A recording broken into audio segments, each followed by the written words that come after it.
Senhor Jesus aqui em nosso canal Cristão Reformado para a Glória de Deus. Hoje apresentando o tema Linguagem Alegórica por John Bunyan.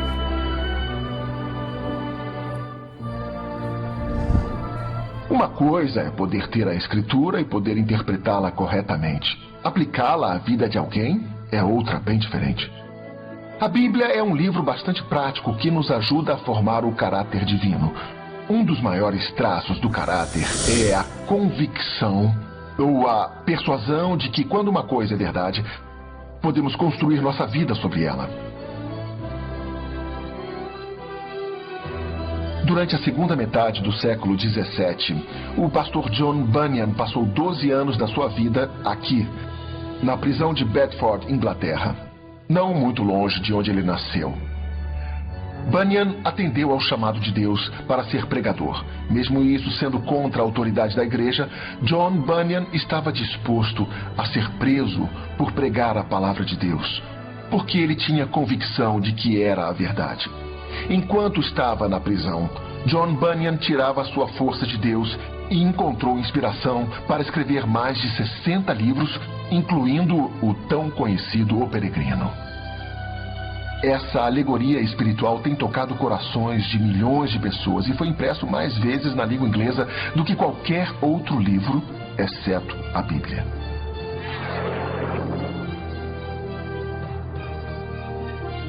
John Bunyan foi realmente um inovador em relação ao que escreveu e à literatura que produziu.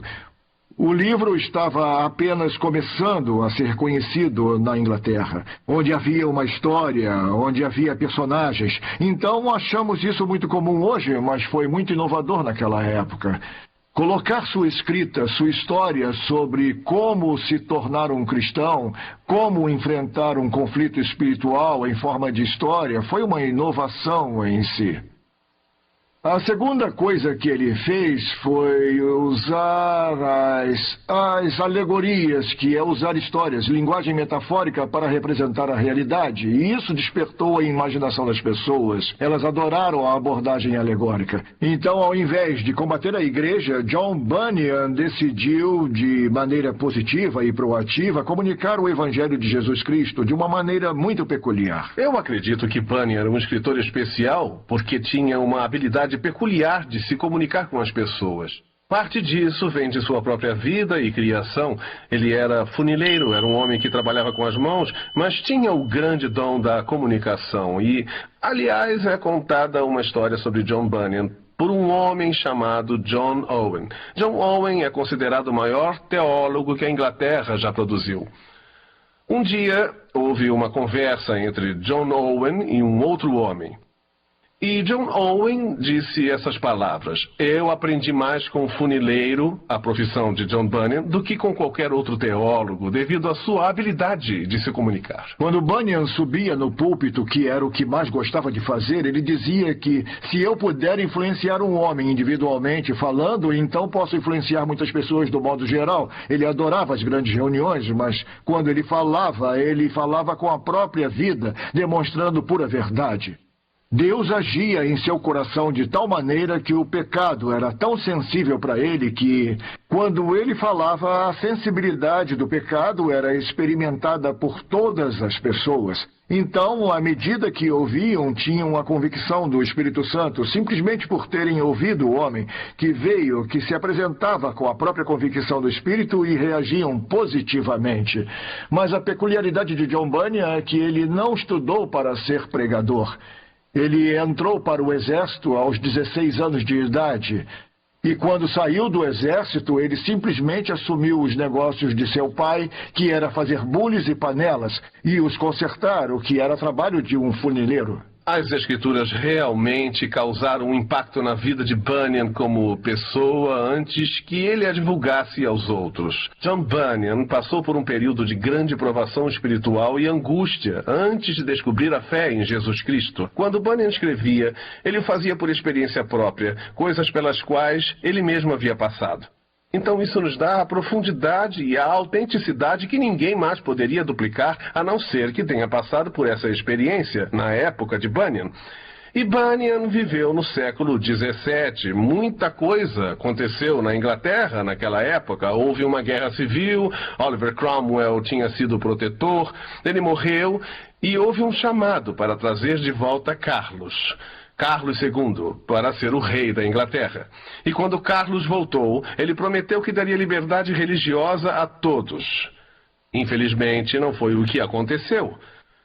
E ele colocou sobre o povo inglês, ele colocou uma lei sobre o povo inglês chamada de Lei da Uniformidade. E, em outras palavras, havia apenas uma igreja agora na Inglaterra, era a Igreja Nacional, o que chamamos de Igreja Anglicana, e você tinha que assistir aos cultos lá. Você tinha que obedecer a tudo o que os líderes diziam. Não tinha liberdade de pregar ou ensinar a palavra de Deus. Depois da conversão de Bunyan, ele ouviu um chamado para ser pregador, e era um bom pregador, e infelizmente ele ia totalmente contra a lei da uniformidade. O grande crime de Bunyan foi que a Igreja da Inglaterra queria que ele assinasse uma espécie de licença dizendo que ele estava autorizado pela Igreja para proclamar e pregar a palavra de Deus. Mas Bunyan tinha a convicção de que o chamado para pregar vinha de Deus. E o poder da licença e o poder de controlar. E se ele assinasse a licença, estaria, na verdade, dando à igreja o controle sobre a pregação da palavra de Deus. Literalmente, nós voltamos a isso como fizemos com Lutero. Sola Escritura. Com Bunyan, somente a Escritura é a autoridade. Não se pode colocar nenhuma outra autoridade além dela. E por isso John Bunyan passou mais de 12 anos na prisão. Mas esses anos não foram desperdiçados, pois foram nesses anos de prisão que saiu O Peregrino e outras obras tão impressionantes como essa, não tão famosas, mas igualmente impressionantes.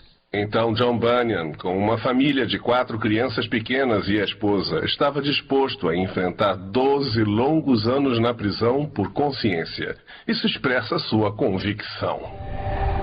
O legado que John Bunyan deixou em seus mais de 60 livros tocou a vida de milhões de pessoas. Talvez 4 de seus livros em especial compõem seus melhores trabalhos. Ele começou a escrever O Peregrino enquanto estava na prisão, e o livro que temos em nossa coleção é uma 3ª edição. A primeira edição ficou pronta em 1678 e apenas um ano depois já estava na 3ª edição. O Peregrino é um livro em inglês que foi impresso mais do que qualquer outro livro na história da língua inglesa, exceto pela Bíblia. E chegou aos dias de hoje ainda como um livro muito popular. Ele tem sido um fenômeno através dos séculos, e estamos falando do século XVII, em que foi escrito. E desde aquela época ele continuou popular, continuou nos hit parades da literatura através do cristianismo. Então, mesmo hoje, ao entrarmos no século XXI, O Peregrino é ainda um trabalho bastante reverenciado.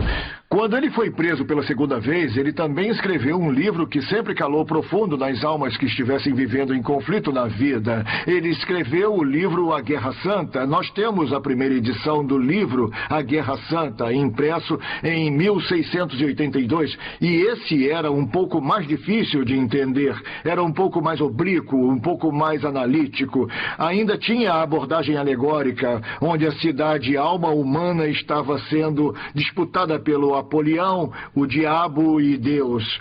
Então, esse livro se tornou o segundo trabalho mais importante, mais reconhecido de John Bunyan. O terceiro livro pelo qual ele é lembrado é sua autobiografia.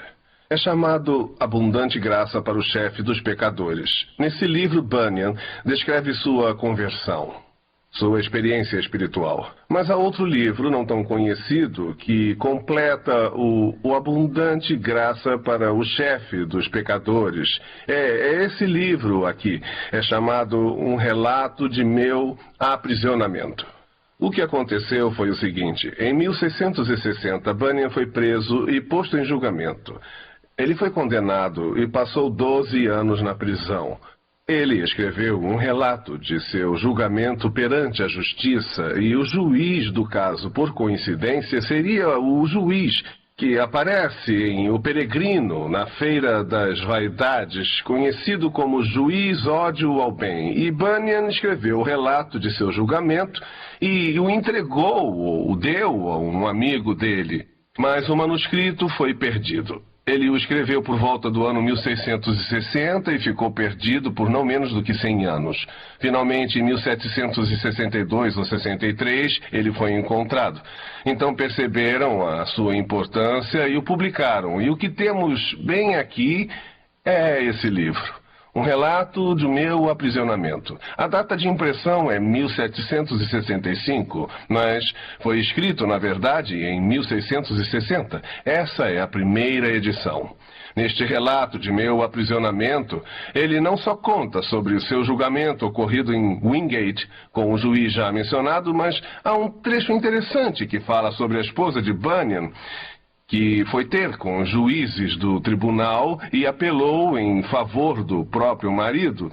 E, na verdade, expressou sentir pena dos que o julgaram, porque eles teriam que prestar contas com Deus por prenderem o seu marido, que era um homem inocente. Este livro é, na verdade, um adendo, um acréscimo ao abundante graça para o chefe dos pecadores. E se você quiser realmente ter um relato completo da vida e das experiências de Bunyan, não leia apenas abundante graça, mas leia também um relato de meu aprisionamento. E hoje, um relato de meu aprisionamento é frequentemente adicionado às cópias de abundante graça para o chefe dos pecadores.